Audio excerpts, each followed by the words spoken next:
ओम गण गणपते नमः। आज आप सुनेंगे वाल्मीकि रामायण बालकांड का 53वां सर्ग। तो श्रद्धा भाव से सुनते रहिए और प्रेम से कहिए श्री गणेश जी महाराज की जय हो, सियावर रामचंद्र भगवान की जय हो, श्री राम दरबार की जय हो। पिछले सर्ग में सुने कि गुरु वशिष्ठ जी ने अपनी कामधेनु गाय से कहा कि राजा विश्वामित्र और उनके सैनिकों के लिए जैसी इनकी इच्छा हो उस तरह की भोज सामग्री जुटा दो। तो कामधेनु गाय ने महर्षि वशिष्ठ जी के कहने से जिसकी जैसी इच्छा थी वैसे ही सामग्री जुटा दी। एक मधुलावा, मेरे श्रेष्ठ अश्व, पानक रस आदि नाना प्रकार के बहुमूल्य पदार्थ प्रस्तुत कर दिए। गरम गरम भोजन के वहाँ पर ढेर लग गए थे। मीठी खीर, दाल भात आदि भी तैयार हो गए थे। दूध, दही और घी के तो नदियाँ बह चली थी। भाली भांति के स्वाद, रस, खांडव तथा नाना प्रकार के भोजनों से भरी हुई चांदी की सहस्त्र थालियाँ सज गई थी। हे श्री राम, महर्षि वशिष्ठ जी ने विश्वामित्र जी की सारी सेना को लोगों को भली भांति भोजन से तृप्त किया। उस सेना में बहुत से हष्ट पुष्ट सैनिक थे। वे सारे के सारे इस दिव्य भोजन को पाकर बड़े ही खुश हुए। राजा विश्वामित्र भी उस समय अंतपुर की रानियों, ब्राह्मणों और पुरोहित के साथ बहुत ही हष्टपुष्ट हो गए।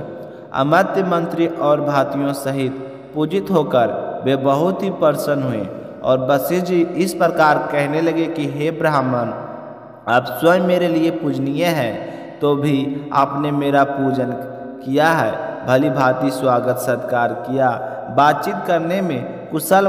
महर्षि, अब मैं एक बात कहता हूँ, उसे ध्यान से सुनना है।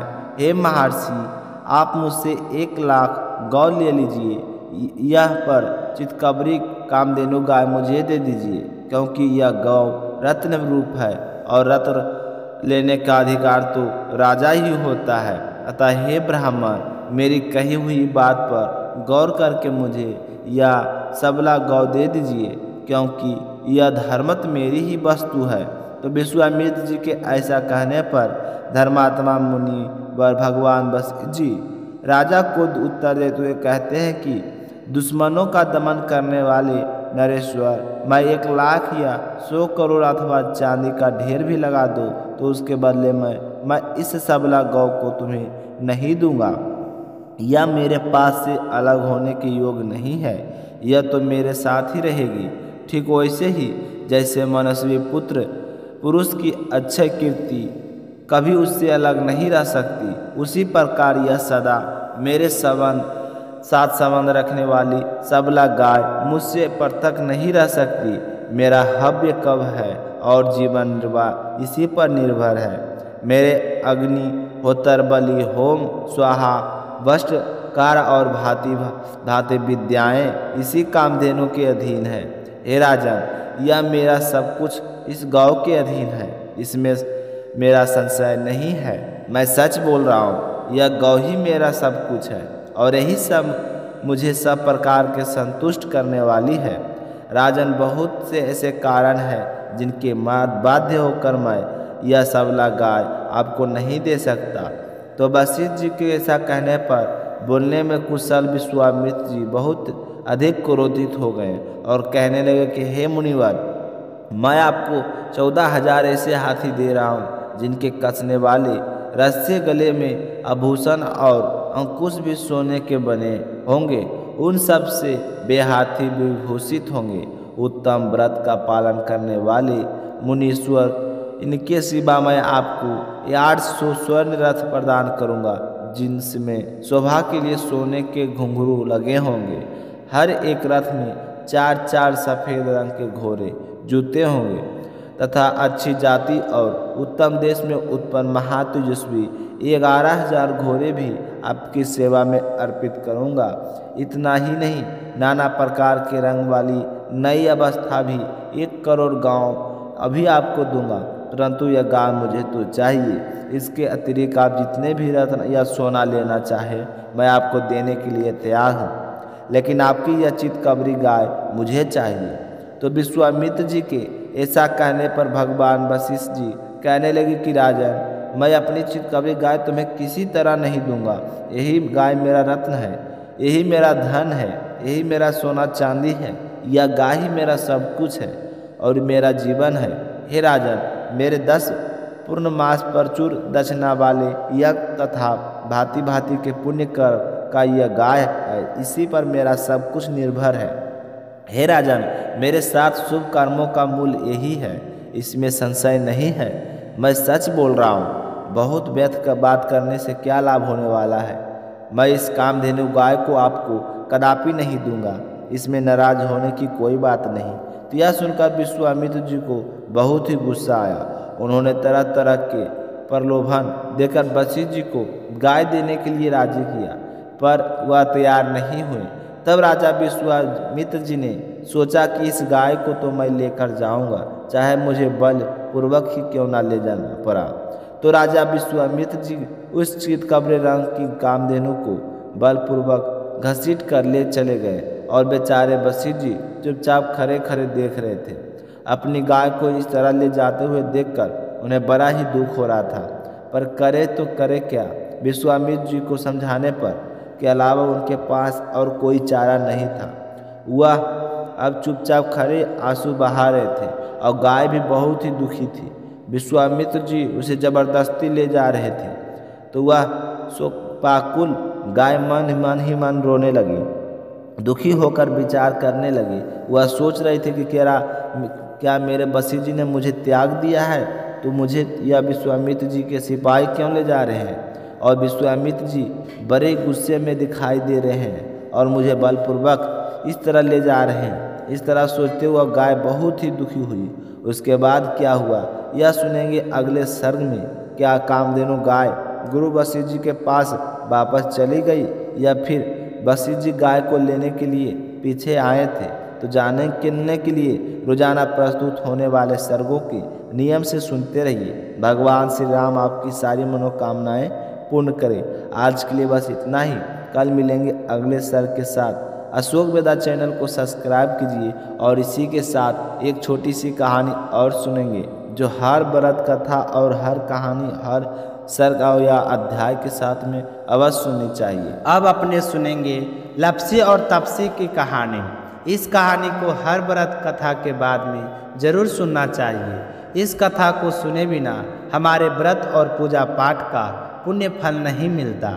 एक लप्सी था, एक तपसी था। तपसी हमेशा भगवान की तपस्या में लीन रहता था। लप्सी रोज सावा सिर की लप्सी बनाकर भगवान को भोग लगाकर भोजन कर लिया करता था। एक दिन किसी बात को लेकर उन दोनों में कहासुनी हो गई और दोनों जोर जोर से लड़ने लगे। तपसी कहने लगा कि मैं तो रोजाना भगवान की तपस्या करता हूँ, इसलिए मैं बड़ा हूँ। तो लप्सी कहने लगा कि मैं रोजाना भगवान को सावा सिर की लप्सी का भोग लगाता हूँ, इसलिए मैं बड़ा हूँ। इस तरह कहते हुए दोनों जोर जोर से लड़ने लगे। तभी वहाँ से नारद जी गुजर रहे थे। दोनों को लड़ता हुआ देखकर वहाँ आ गए और उनसे पूछने लगे कि तुम दोनों आपस में क्यों लड़ रहे हो। तो तपसी ने खुद को बड़ा होने का कारण बताया और लप्सी ने अपने बड़े होने का कारण बताया और कहने लगे कि अब आप ही हमारा फैसला कर दीजिए। तो नारद जी ने कहने लगे कि मैं तुम्हारा फैसला तो कर दूंगा, लेकिन कल आऊँगा, तुम दोनों तैयार रहना। दूसरे दिन लप्सी और तपसी नहा धोकर अपनी रोजाना की भक्ति करने आई तो नारद जी वहाँ पर छुप कर बैठे थे और उन्होंने सोने की एक एक अंगूठी उन दोनों के आगे रख दी। जैसे ही नज़र जब अंगूठी पर पड़ी तो तपसी ने उठा लिया।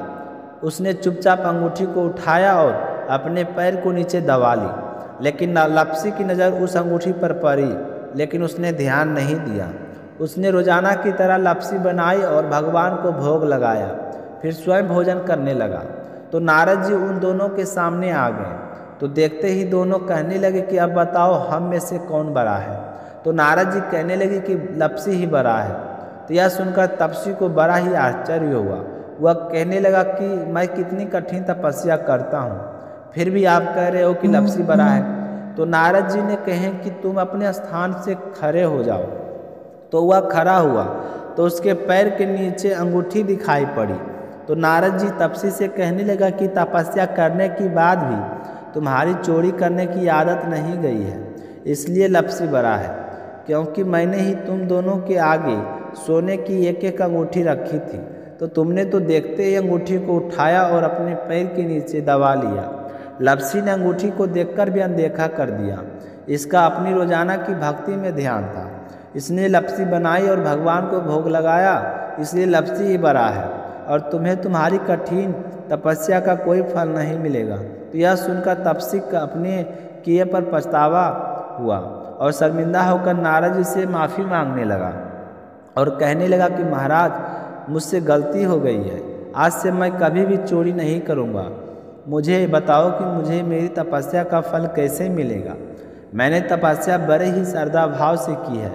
तो तपसी की बात सुनकर नारद जी कहने लगे कि अधिक घर पर सारी रोटी बनाकर गाय और कुत्ते की रोटी नहीं बनाएगा तो वह फल तुझे मिलेगा। अगर कोई दिया से दिया जलाए तो उसका फल भी तुझे मिलेगा। कोई ब्राह्मण को भोजन करवाकर उसे दक्षिणा नहीं देगा तो उसका फल भी तुझे मिलेगा। अगर कोई बहन सुहागिन त्रिशूट हम बहन स्वरूप देते हैं, उसके साथ अगर हम कुछ रुपये नहीं देंगे तो उसका फल भी तुझे मिलेगा। और व्रत कथा में अगर सारी कहानी सुन ले लेकिन तुम्हारी कहानी ना सुने तो उस व्रत का फल भी तुझे मिलेगा।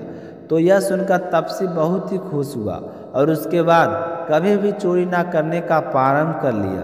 कहा जाता है कि उसी दिन से हर व्रत कथा के बाद में लपसी और तपसी की कहानी कही और सुनी जाती है। कहानी समाप्त होते ही बोलना चाहिए कि लपसी का फल लपसी को मिले, तपसी का फल तपसी को मिले। हमारी कहानी का, हमारे व्रत का और हमारे पूजा पाठ का फल हमें मिले। तो यह थी एक छोटी सी कथा। तो आप सभी को सुनकर कैसी लगी कमेंट करके ज़रूर बताइएगा। और आप सभी अभी तक अगर अपने चैनल को सब्सक्राइब नहीं किए हैं तो चैनल को सब्सक्राइब जरूर कीजिएगा। मिलते हैं नेक्स्ट वीडियो में, तब तक अपना ख्याल रखिएगा। जय श्री कृष्णा, राधे राधे।